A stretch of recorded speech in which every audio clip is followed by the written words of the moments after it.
Hey guys, so what am I doing here? Let me do it this way. This is my midday for Monday the 23rd. They actually have my back to the highway, so if this is too loud I apologize, but I'm just kind of beat up and need a rest, so I feel I try to kill two birds with one stone.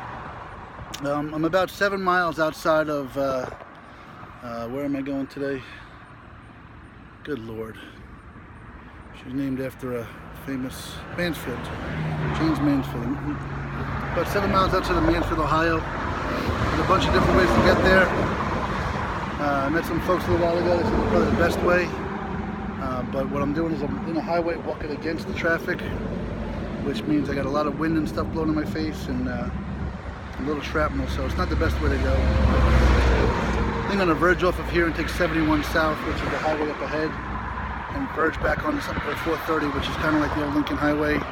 It veered off to go around some lake down there.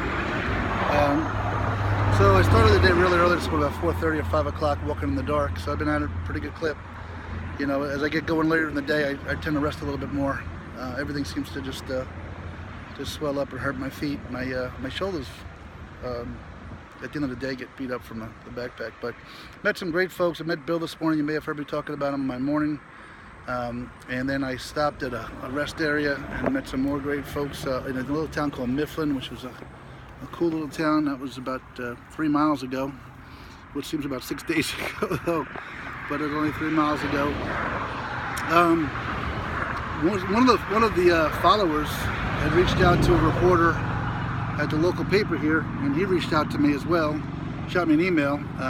Then we just kind of stopped communicating, so I don't know. It'd be great if he did some kind of story or was interested. I'm not sure if he is or not. He asked me what direction I was going. I did the best I could to tell him.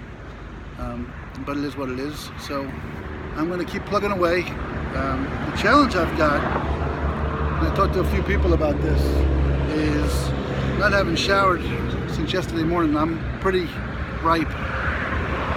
And my game plan was to head to the Planet Fitness here in town, in Mansfield. The challenge I've got is this. So the Planet Fitness in Mansfield, while it has a Mansfield address, is like 5 miles, you know, further away from where I am. So in a car, 5 miles isn't that really big a deal, quite honestly. It sure doesn't seem like it. But when you've walked 21 miles in 10 hours, you know, the extra 5 miles is killer. So, but I know if I'm going to do anything else, I need to A, get cleaned up, and then B, get my clothes into a laundry. That's starting to cost me money. These little laundromats are costing me more than I anticipated. And then I can make my way back into town. But like I said, I'm trying to figure out a way to get those extra 5 miles without having to walk them. At one point I considered finding about Uber. I've never used an Uber in my life. You know, thought it'd be hypocritical, but again, this journey isn't about me walking every step of the way. It's about the humanity, it's the people I want to meet. So if I need a shower to meet some people, if I get into Mansfield, I can take an Uber from there, but I don't think there are any available or something like that. Someone looked out for me and made a call, but they still in the area. And I don't know how hypocritical that would be. But again, I got to try to get to the shower. So unless somebody in Mansfield decides to open the front door and say, come in and shower, my best bet's the Planet Fitness I'm going to head to. I also like to use the massage chairs on my legs. Really helps a lot. But then I need to get to a laundromat. And again, you know, the chance of a laundromat being right next to Planet Fitness is pretty slim to none. So I then got to find a way to walk to there. And again, only a half a mile may not seem like much in a car, but when you've walked 21 miles to get to where you got to go, or 26 if I make it to Planet Fitness, it's a lot. But these are little kinks I'm working out in my journey as I go. I had a real tough day yesterday. When you're out here for 8-9 hours, it plays on your mind. But you know, I don't take a lot, and I was able to be restored.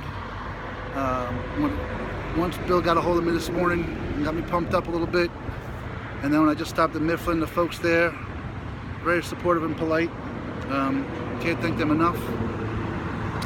So that's all it takes for me to get going again, is a little bit of positive feedback to kind of give me the perspective of what and why I'm doing it. I still miss my kids like mad.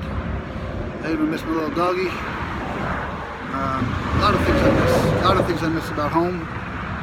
But you know, I got to keep my eye on the prize here and remember why I did this. That was what I wrestled with yesterday and today.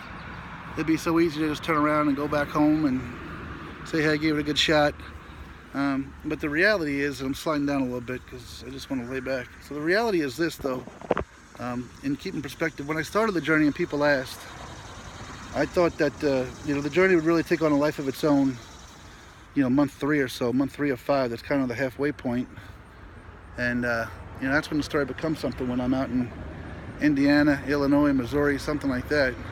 You know, when you're out in Pittsburgh, it's kind of neat. But you're just the guy that walked in from, you know, Central PA. So early on, it was so much support that I guess I got caught up myself a little bit with saying, why couldn't this be bigger? Why couldn't this be something we teach at every school and every household and every church?